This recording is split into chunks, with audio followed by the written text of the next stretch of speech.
Exam का pressure? मैं हूं ना। अभी सब्सक्राइब करो हमारे new channel the Gaurav Jain clips. अगर आप एग्रीगेट डिमांड की बात करें तो एग्रीगेट डिमांड दो चीजों से मिलकर बनती है, सी प्लस आई।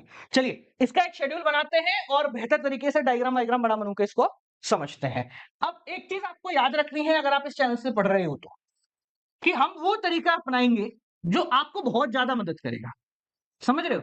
यानी ऐसा तरीका नहीं लेंगे जो कि आपको कंफ्यूज करे, आपको डराए। हम वो तरीका यूज करेंगे जो कि एग्जाम में आपके नंबर लेके आए। और इसलिए हमारा जो सारथी बैच चलता है ना, उसमें मैंने यही तरीका लगाया। पूरी यूनिट में ये वाला चैप्टर, अगला चैप्टर, इसका अगला चैप्टर, इन तीनों यूनिट में जब भी हम कोई भी ये टेबल बनाएंगे तो हम सेम डेटा का इस्तेमाल करेंगे। यानी अगर मैं कह रहा हूं कि आज जो अपन एग्रीगेट डिमांड की टेबल सीख रहे हैं, इस टेबल में इनकम पहले 0 होगी, फिर 100 होगी, फिर 200 होगी, फिर 300 होगी, फिर 400 होगी और इसी तरीके से 500 600 होगी।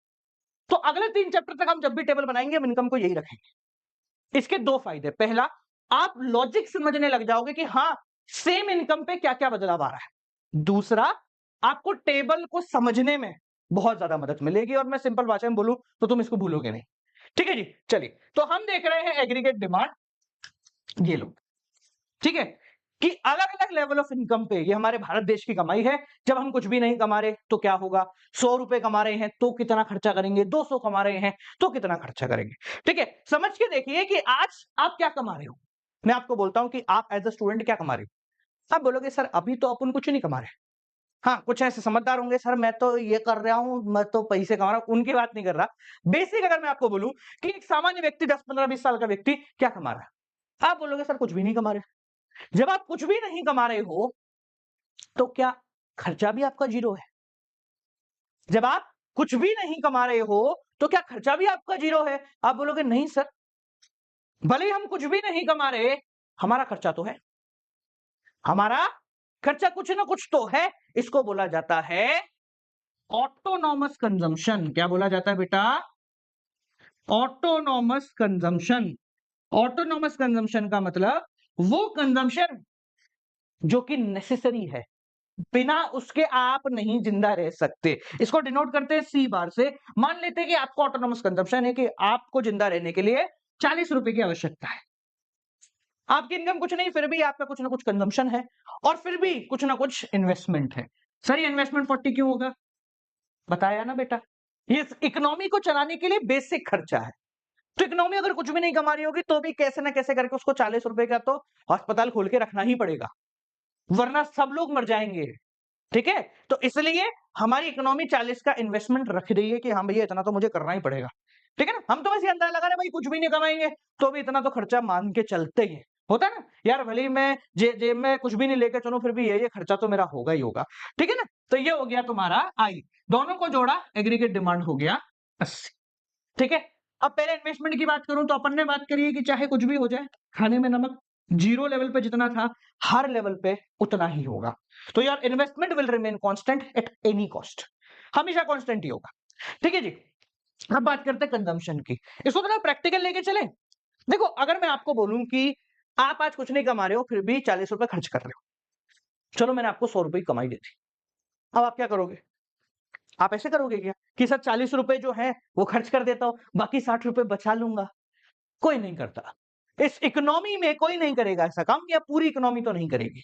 ठीक है, जब भी हमारे पास कमाई आती है तो हम स्टार्टिंग में उस कमाई को काफी उड़ाते हैं, है ना, काफी उड़ा देते हैं हम लोग। ठीक है, किसी आपका कोई बड़ा भाई हो जो बाहर नौकरी करने गया हो, पहले उसकी नौकरी 10-20 हजार रुपए की लगी होगी।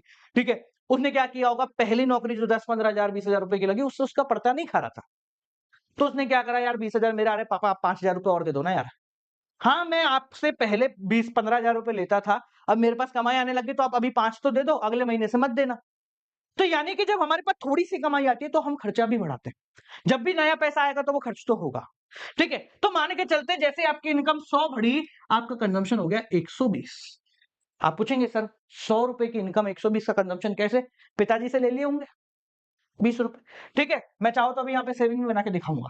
ठीक है, नेक्स्ट, इनकम और बढ़ी, आपका कंजम्पशन और बढ़ा। अगर आप इसको ध्यान से देख रहे हो तो मैंने हर बार अपने कंजम्पशन में 80 80 80 80 का इंक्रीमेंट किया है जब जब इनकम में 100 100 100 का इंक्रीमेंट आया है। ठीक है सर, ऐसा क्यों किया आपने? यार एक बेसिक पैटर्न होता है। जैसे मैंने आपको बोला कि भाई आज आप 10,000 रुपए कमा रहे हो, है ना? आपने 2,000 शेयर में डाल दिए, 10,000 कमा रहे हो, 2,000 डाल दिए, 10 लाख कमाओगे तो कितने डालोगे? अरे ज्यादा हो गए तो इतनी कमाई नहीं। हाँ 10 लाख कमाए तो कितने डालोगे? तो आप अपने आप बोल रहे, मैं थोड़ा बोला, तुम ही बोले ना 2 लाख रुपए। देखो जादू करूं ना मैं, बिना बता दिया मैंने, तुम 2 लाख बोले।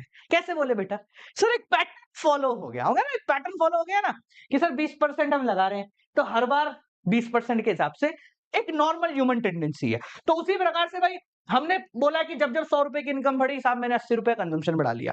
आप चाहो इसको 70 का बढ़ा लो, 60 का बढ़ा लो, 50 का बढ़ा लो, 90 का बढ़ा लो, पर अगर 100 रुपए की कमाई आई है तो 100 से कम का ही बढ़ाना।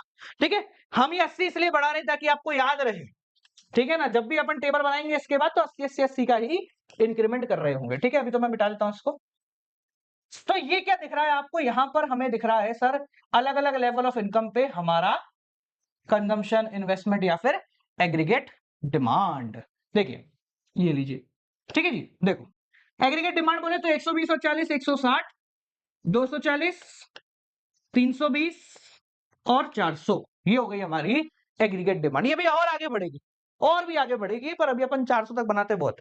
अगर इसका डायग्राम बनाए, हम इसका भी बनाते हैं, इसका भी बनाते हैं, तीनों का बनाएंगे। ठीक है, देखो यहां लिखते हैं अपन इनकम वाई और यहां लिखते हैं एग्रीगेट डिमांड। ठीक है जी, पहले बनाते हैं किसका? इन्वेस्टमेंट का। सबसे आसान है ना, इन्वेस्टमेंट का बनाते हैं। तो साहब जीरो लेवल पे जब इनकम जीरो है तो हमारा इन्वेस्टमेंट है 40। इनकम जीरो है, इन्वेस्टमेंट 40 है, और इनकम चाहे कितनी भी हो जाए हमारा इन्वेस्टमेंट हमेशा 40 ही रहेगा। पढ़ लिया ऑटोनोमस इन्वेस्टमेंट, सब कितना भी कमा लो, सरकारी दवाइयों पे इतना ही खर्चा होना। ठीक है, कलर चेंज, कंजम्पशन जब इनकम जीरो है कंजम्पशन 40 है। भाई ये भी तो 40 ही था, तो कंजम्पशन यहाँ पे है 40। ठीक है, कंजम्पशन 40 है। फिर जैसे जैसे इनकम बढ़ रही है, जैसे जैसे अपन यूं आगे बढ़ रहे हैं, वैसे वैसे कंजम्पशन भी इंक्रीज हो रहा है। जैसे जैसे इनकम बढ़ रही है वैसे वैसे कंजम्पशन भी इंक्रीज हो रहा है। ठीक है जी, ये लो, as soon as income increases consumption also increases. अगर एडी की बात करें, एग्रीगेट डिमांड, फिर कलर चेंज करते हैं, नीला लेते हैं। एडी शुरू हो रहा है 80 से, 40 40 ये हो गया 80, और फिर जैसे जैसे इनकम बढ़ रही है ये भी बढ़ेगा। ये हो गया तुम्हारा एडी, देख लो एक बारी, कितना आसान बना दिया।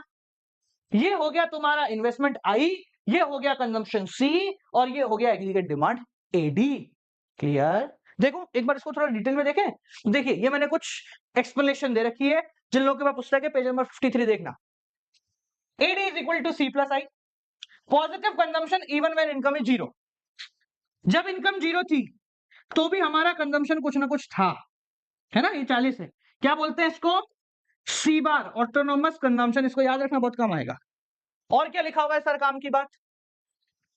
S people need certain basic commodity to sustain themselves. भले आपकी कमाई जीरो है, खर्चा तो होगा।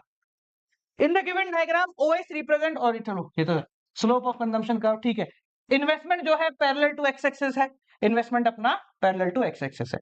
अब एक और चीज अगर आपको यहां दिख रही होगी तो मैं बताता हूं, देखो मजा आएगा देख के। चल भाई, अरे भुलक्कड़ आदमी, देखो ले तो दिखी नहीं रही इस पे। चलो पेन ही लेके चलाते हैं, और तो क्या। पेन भाई मेरे, पेन, कलर लाल। ये देखो, अगर आप इसको ध्यान से देखोगे इस एरिया को, तो आपको दिखेगा कि ये एरिया बिल्कुल पैरेलल है। पैरेलल होने का मतलब वो मैक्स में चला पटरी जैसे। क्यों है सर ये पैरेलल? बहुत आसान है सर, इसलिए पैरेलल है क्योंकि एडी और सी इन दोनों के बीच में क्या है? लिटरली बीच में ही है आई, और आई हमेशा कांस्टेंट है। तो इन दोनों के बीच का जो गैप है वो हमेशा कांस्टेंट रहेगा, क्योंकि इन दोनों के गैप में क्या है? आई है, हर जगह सिर्फ आई है, और आई क्या है? हमेशा 40 40 40 40 ही है। इसलिए एग्रीगेट डिमांड एंड कंजम्पशन हमेशा पैरेलल ही होता है। समझ में आ गया?